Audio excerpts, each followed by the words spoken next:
大家好，又翻到嚟啦。咁師傅話好似有啲啱啱去完旅行喎，係咪啊？師傅都算係嘅，半個旅行，都係嘅，嗰個係說走就走的旅行啊，係啊，去咗重慶噶嘛，係嘛？係啊。咁我發現香港人又真係幾多人對重慶好有興趣，係我都想去。係啊，因為佢啲相啊、照片啊，即係影出嚟好靚啊嘛。最主要好食，喺重慶個地形都係好特別，全世界咧即係唯一啦，相信都只係得唯一呢一個地區一個城市咧，就會喺各大嘅山脈下面落個山峰下邊咧，咁佢成為咗一個城市嘅。即係嗱，呢個係山好多山，跟住凹咗落去，咁呢度就係重慶啦。哦，即係佢凹咗落去啦。嚇咁所以咧就即係其實係幾特別嘅。咁而且咧，我經過咧就係佢，因為佢個地形特別啊。咁所以咧就當其時有好多內戰咧，咁佢嗰啲防空洞咧係可以做到咧可以收埋40幾萬人，所以你會經過好多嘅重慶嘅地方咧，都會寫住防空洞嘅火鍋咁樣啦，佢哋會攞呢啲咁嘅即係名出嚟啦。啊，你去到邊度即係我覺得特色嘢就係咧你行一兩步路已經有3、4間嘅火鍋店，正啊！係啊。咁同埋咧就因為始終咧，其實喺二次大戰嘅時間咧，咁日軍係不停揾即係咁炸空降咁樣炸重慶，但係佢係輸嘅。原因因為點解咧？因為佢個山脈上面咧就係佢好多可以做到嗰個防空洞，啲人走晒入去匿埋啊嘛。哦，所以炸唔到。係啊係啊，所以都係比較即係會好多呢類型嘅歷史文物俾你睇得到嘅。咁好多鬼？呢啲歷史文物多，即係當時有即係就會死多嘅人有死嘅人多好多啦，怨氣多啦。係怨氣多啦。我本身我其實係說走就走的旅行嘅，咁啊今次就係因為我突如其來就係發現自己唔見咗個 passport 啦，原本諗住去即係休閒啲嘅日本咁樣啦，咁發現唔見咗之後咧，就經過一啲善信同我講，喂，師傅你翻到大陸嘅，你不如去重慶咁樣啦，咁我就好啦，咁我就過咗去，其實連做功課嘅機會都冇嘅，咁啊淨係好記得就係洪崖洞好靚啊，洪崖洞就係其實佢喺個江邊啦，咁佢喺江邊裏邊咧就有啲舊式以前咧即係即係以前炸到佢仲剩翻嘅啲地方，佢收葺咗之後就有一啲好靚嘅夜景啊！因為佢係一個山城啊嘛，咁一層一層一層山咁樣啦。咁去到呢啲位咧，就係因為開始佢就已經係要興建一啲叫做輕軌啊，即係好似地鐵，但係佢係冇地鐵，佢係輕軌。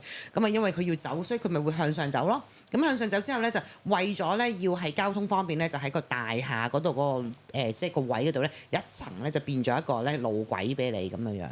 咁即係你可以搭 lift 上3樓，咁你就去唔知3、4樓啦，咁你就可以去搭輕軌去下地方。等等，請問你哋有揸車嘅有冇經過油麻地以前未拆嘅天橋？我哋咪又係咁樣揸住，即係經過油麻地嘅橋，揸完之後過穿完之後，我哋就去呢個曉道啊，即係咁樣樣。其實喺香港都係發生過嘅。呢個代表咩咧？即係話香港真係一個好多元化嘅城市。係啦，但拆咗啦。咁啊，因為咧，其實佢係一個咁大嘅歷史背景嘅一個地方啦。咁啊，今次同行亦都有埋我個仔啦。咁其實我仔都好中意睇人哋啲歷史嘅古蹟咁樣。咁今次咧第一日我就去睇咗你哋香港好熟悉嗰啲風景。咁啊去完之後咧，第2日咧就決定咧租咗架車。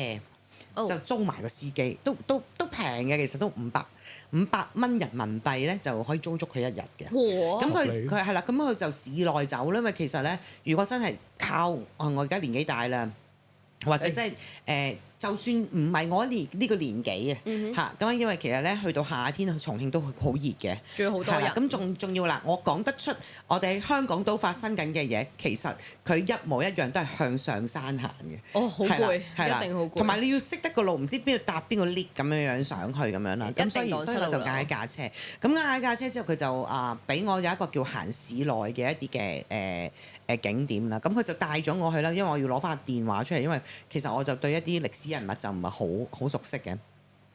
咁咧嗰笪地方咧就係咧重慶嘅歌樂山啊，係唱歌個歌，快樂個樂，山，咁個歌樂山其實咧好翠綠嘅環境嚟嘅，同埋個座山都幾靚嘅。咁呢笪地方裏邊咧，佢有兩個景點咧，就會帶你去睇嘅。其實咧，我去完之後，我就係百思不得其解，點解佢會開成景點嘅？嗱，第一個咧叫白公館，個白公館個名好好聽㗎嘛。咁咧好 grand 咯。係啦，仲有一個咧叫做渣滓洞。嚇？渣滓洞就係真係嗰個渣嗰個滓啊！即係好似你嗰啲殘骸嗰個字個渣滓洞啊！咁好啦，呢兩笪地方咧其實係監獄嚟嘅。哦，係啊，去睇監獄，係啊，去睇監獄。上環有喎。嗱咁樣講啦，咁就係其實而家開咗咧，就係一啲咧，就係其實有一啲咧，即係我唔講太多嗰啲叫做政治色彩嘅嘢啦。咁以前總言之係歷史遺留嘅，總言之就係國民黨啊同埋呢個共產黨之間嘅即係嘅爭鬥咁樣嘅嘢啦。咁然後咧就係有一個咧叫做小蘿蔔頭，當其時咧個司機帶我哋咧，佢喺度講小蘿蔔頭，小蘿蔔頭，我個腦咧即刻諗緊係咪日軍嘅情況，因為我哋都嗌佢蘿蔔頭，蘿蔔頭。原來呢個小蘿蔔頭咧就真係叫小蘿蔔頭，原因咧佢好細個咧已經係被關進呢個，因為佢本身係上海人嚟嘅。咁咧佢就係咧中國大陸咧即係而家佢將佢即係寫咗成佢係最細嘅烈士，最小朋友嘅烈士。但係點解佢做小蘿蔔頭咧？係原因因為被佢1941年出世，就1949年走咗嘅。咁即係所以得8歲9歲啦，咁所以佢好細個嘅時間咧，俾人哋關進呢個監牢嘅時間咧，係冇營養啦，即係又唔夠食啦，所以就會令到佢個頭大身細，好似個蘿蔔頭仔咁樣樣。咁跟住你知唔知我即刻諗到啲咩？你見到佢啊？唔頭怪嬰我即刻諗起咧嗰陣時，當其時咧中國大陸咪有一啲咧大頭奶粉嗰啲 friend 咧，我即刻諗起係咪嗰個樣？因為係因為嗰個司機就一路揸車一路用緊佢哋重慶話啦，咁樣重慶話其實再難聽過即係少少啲普通話，咁啊喺度唔知啦，咁所以佢就車咗我上去。咁佢又話佢自己係歌樂山，即係當其時嘅司機就話佢自己歌樂山嘅原居民啦，咁啊車咗我過去啊，咁啊。去睇呢個白公館，咁啊跟住好啦，咁我都唔知發生咩事，咁佢放低咗我，好好喎，嗰啲景點唔使錢嘅喎，你聽到啦，最緊要你有個微信旅遊景點啊 friend 咗，咁你撳去成為朋友咧，咁你就 log in 自己即係有一個 QR code 你一嘟就入到去，咁啊咧佢就車咗我上去歌樂山嘅山腳嗰度，咁啊跟住我就落車，咁啊當其時又一貫作風見到一啲咧共產黨嗰啲公仔。咁有啲人企喺度，啲石碑咁樣，有啲人好似好威咁。咁跟住咧，但係就我同我仔啦，同我屋企人啦，咁啊行入去嗰個館嗰度啦。個館好細，但係好唔對路。點解個頭越嚟越痛嘅咧？唔係，你知個館係咩館嚟㗎？好細嘅館嚟嘅，當然呢個係第一個景點，就係講緊個小蘿蔔頭嗰度。哦，佢係一個博物館。係啦，唔係佢小型嘅一啲展覽館啦，通常呢啲。其實佢又唔係叫博物館，佢叫紀念館。明白，咁我知道入邊啦都應該係擺一啲可能嗰陣時係留低嘅一啲嘢啦。嗱，我未講過戲肉。嗰度咧入去嘅時間個正門咧，都只係簡介緊國民黨同埋共產黨之間嘅爭執嘅啫。OK。嚇，同埋咧就裏邊有啲嘅人物啦，嗰啲人物我真係冇知邊個打邊個啦。但我個仔係講得翻出嚟，因為其實佢好中意睇呢啲嘢嚇咁樣。但佢又唔代表佢係中意呢樣嘢㗎，佢好中意睇嘅。跟住佢同我講呢個人係點，由韓國點樣嚟，咁跟住我就即一路都唔知道歷史，但係好頭痛。即係唔對路。好唔對路㗎啦！嗰種唔對路唔係你平時我可能做法事啊，去處理靈體嘅感覺係，直係好似咧好多人壓榨住個頭，壓到好痛，跟住佢兩隻耳仔係完全聽唔到側邊講嘢，即係證明係有好多聲音要進入我個腦袋，話俾我知啦。咁跟住之後我就即刻喺嗰個咧嗰個小地方嘅小屋嘅嗰個叫做紀念館啊，行出嚟好細嘅，即係踱兩三步就行翻出嚟嘅。但係其實咧嗰一日好熱嘅，我好想留低喺嗰度入邊多啲。原因因為有冷氣嘛，係咁，但係都頂唔到行翻出嚟。咁跟住就我初頭以為咁係第一個景點咁睇完，點知原來佢有得上山嘅喎，即係有得再有啲山路啊，有啲樓梯咁行上去。咁啊，但係我又覺得好唔對路。咁收尾我屋企人啦同我仔就話行唔行啊？好啦，行下啦，咁行到半級，即係上咗大概10幾級樓梯嘅時候，連埋我個仔都話頭痛。等陣師傅，我有問題。你入去你頭痛，嘅時候，你有冇望？有冇一啲靈、一啲眾生喺度？冇眾生嘅，冇完全冇，係啦，但係就真係好辛苦嘅。咁好唔對路。嗰啲係一啲好勁嘅戾氣嚟嘅。哦，係啦即係佢啲靈體已經唔喺度啦，但係佢即存喺度嘅。故事會喺後面慢慢發展嘅。哇 OK，仲未到戲繼續啊繼續係啦，你哋唔好咁心急。繼續咁啊，行咗半路啦，行一半，即係我哋叫半層樓梯啦。咁上一半就連我仔都頭痛啦，連我屋企人都話：哇，冇陽光嘅地方咧。其實平時佢哋兩個人咧係對於靈體呢一樣嘢係靈，即係我哋叫絕緣體嚟㗎嘛。 OK 佢哋都話頂唔到，跟住佢就問我：你行唔行啊？我話行啦，都嚟到呢度啦，再唔行咩？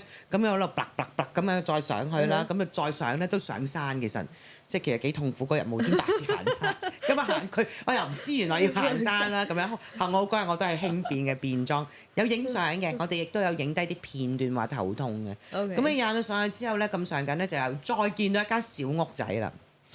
咁一間屋仔咧就係唔知什麼咩辦公室咁樣樣啦。即係嗰度嘅 office 啦，應該係。係啦，咁啊跟住再行一間小屋仔咧，就發現間屋佢就攔住咗唔俾人入去，但係就有個好大嘅窗啦，同埋有個好好嘅門啦，就發現咧個地下裏邊咧好大個咧正方即係長方形個窿，佢俾人掘起咗。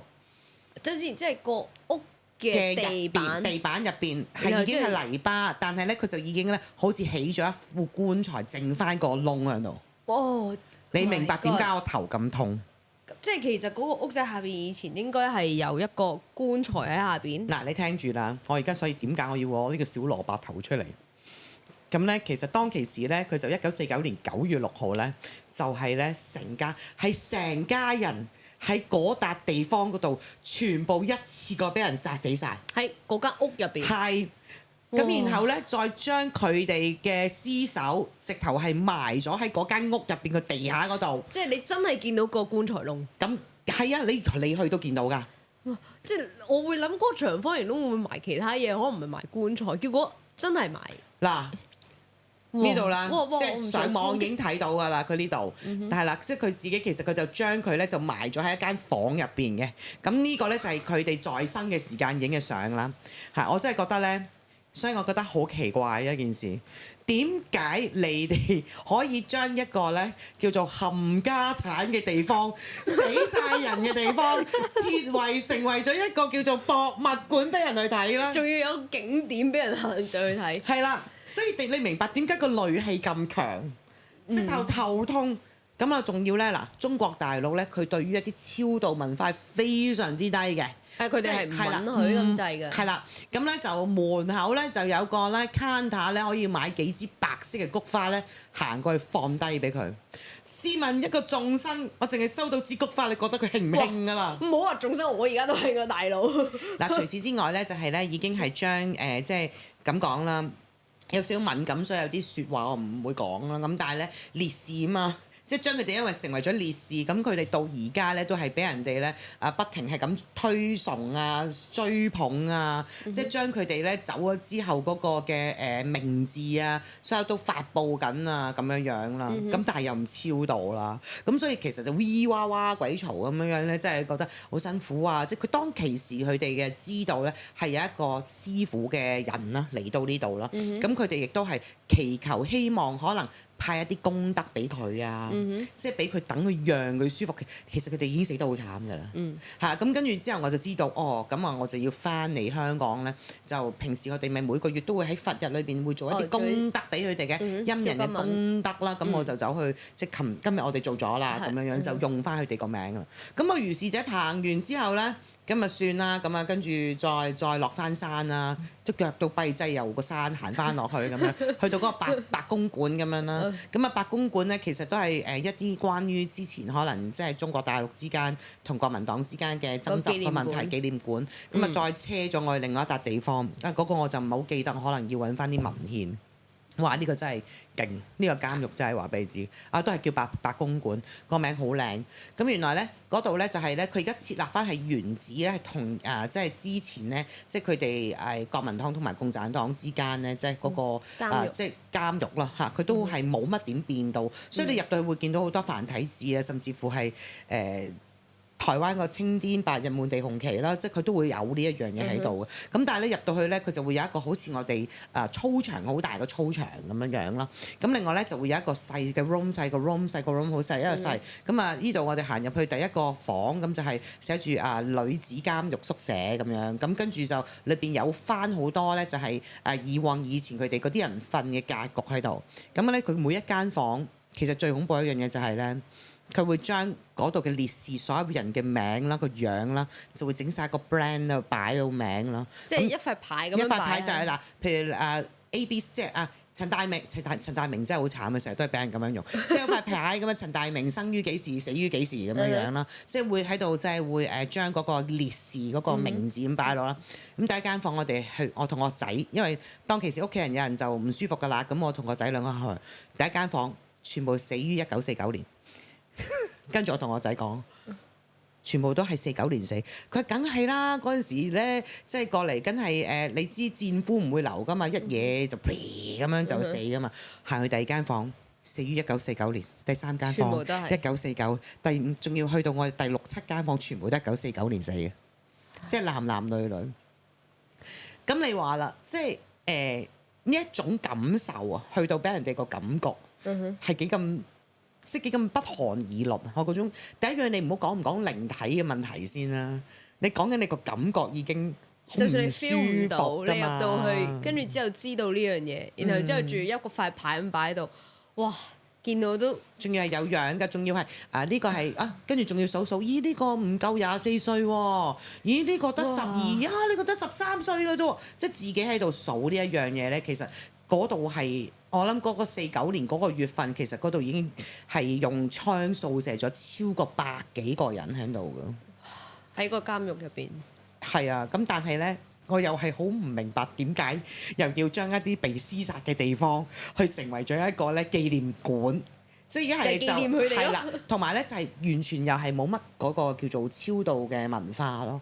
咁啊，呢個亦都係我自己去完一個即係比較深感受嘅地方。咁翻出去即係重慶嘅市中心嗰陣時嗰晚咧，其實都係獲得想要一啲嘅功德啊、眾生嘅人嘅感覺，佢都有俾，即係有啲俾咁嘅息路俾我咯。咁你行入去個監獄嘅時候，你有冇？嗰陣時冇咁恐怖，冇話小蘿蔔頭咁犀利。我冇咁大怨氣。係啦，小蘿蔔頭嗰啲係直頭真係成間屋係俾人哋，好似你諗下，如果喺香港發生呢啲咁啊，即係而家現代嗰啲係乜嘢？乜屠夫啊，乜啊，俾人殺嗰啲 feel 噶嘛。咁但係你個監獄嗰啲可能都係一槍射瓜㗎啫嘛。所以其實嗰種咁嘅感覺，同埋加埋咧喺嗰個白宮館嗰度咧，咁因為人比較多，因為佢係平地啊。小蘿蔔頭咧就喺個山上嘅，咁所以就好少人去行上去嘅，唔怪之怨氣咁重。所以個怨氣同埋嗰個嘅即係嗰種陰氣嗰種程度會高過，因為白宮館係好多人，你逼到你完全係即係水泄不通咁樣樣。咁所以其實佢就冇咁誇張。咁其實係咪越咁重怨氣要點樣化咧？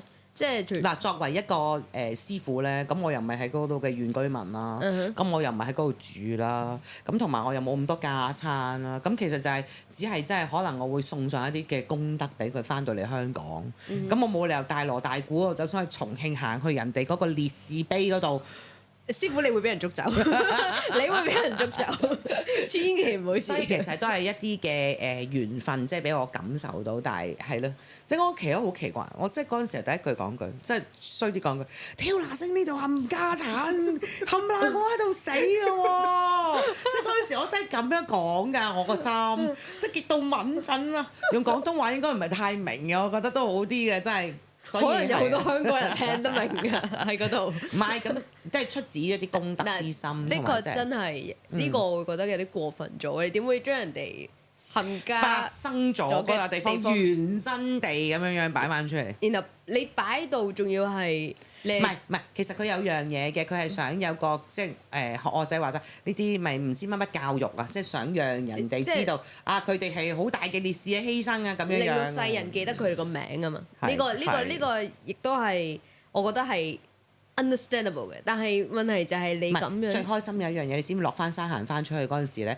最興咧一啲景點啊，同埋喺博物館裏邊咪會好中意會有得買 souvenir 嘅。你買咗啲咩？佢有小蘿蔔頭嗰個公仔嗰個咧，跟住我即刻諗起咧，好似我哋咧去佛廟一樣咧。哎呀，你快啲買翻去供奉啦！跟住哇！唔好搞，冇買翻嚟啊嘛，師傅。冇，會嚇死我！係啊，有埋佢嘅。買你都唔要我啦。以為師傅會買翻嚟供啊。有冇手信俾我？俾啲呢個就係我喺重慶上面感覺到嘅，即係嗰個即係最深感受嗰個感覺，即係同靈異有關嘅情形咯。正常我哋都未必經歷到，我哋應該直接就頭痛就算。係啊，我應該應該哎呀好痛啊！大佬邊個走落去頭痛我覺得最行上普通山？人去都會覺得好，即係好不寒而栗噶嘛。我問下你哋啦，你哋行去第一間房，全部1949年死嘅，下一個又1949年死嘅，你哋自己走會㗎啦，越嚟越大佬！我記得我喺香港都有曾經有幾個地方會令我頭痛啊！第一個係大館，啊係大館我都有。大館好近呢度嘅啫喎，而家你嗌下，可能佢哋會過嚟嘅喎。哇！你你唔好亂嚟，計過你冷靜啊！你唔好亂嚟先。哇！有師傅喺度，我唔驚反而。唔係有師傅都頭痛啊！你話咧？誒佛堂係會唔會頭使痛？驚嘅？因為我平時，因為我嗰陣時候，我公司咧都係中上環嘅地區，我有時候咧係會好頭痛嘅，總係行到某啲位係會特別頭痛，尤其其實中環我都有試過行到某幾個地方係特別頭痛，但係即係我冇即係好留意邊度開始頭痛啦。咁我一頭痛我就會翻嚟佛堂嘅，因為佛堂坐10分鐘咧，即係我知係師傅之後先知嘅。通常我喺度坐10分鐘我就落翻去嘅啦，咁我就會唔頭痛。但係咧大館咧，亦都係一個地方係會令到我唔舒服嘅。你話係咪去到好頭痛？未到，但係會唔舒服。即係我入去，我一定出翻嚟，我唔會有一種感覺想喺入邊 long stay 嘅，我即刻調轉頭出翻嚟嘅啦。嗱，大館咧好多層租到出嚟俾人㗎，你唔好亂咁噏啊！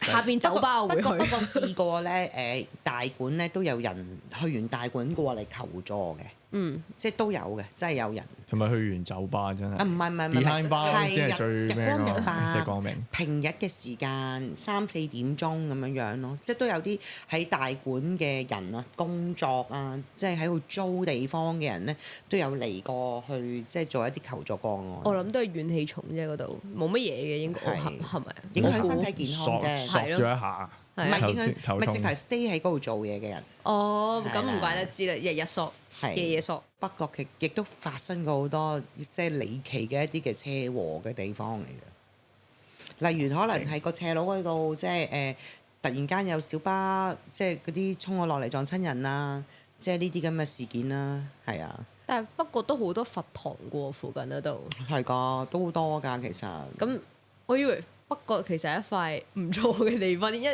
至少係冇怨氣嘅地方添。我以為係，因為嗰度的確有好多佛堂，以我所知。哦。係啊，而且師傅有講過，其實北角都係一個唔錯嘅地區。我講緊係山上面嗰啲，我冇講緊，sorry 我冇講緊英皇道係，但係你唔講，冇亂咁講啊！師傅講佢住嗰度嘅，突然間樓價起。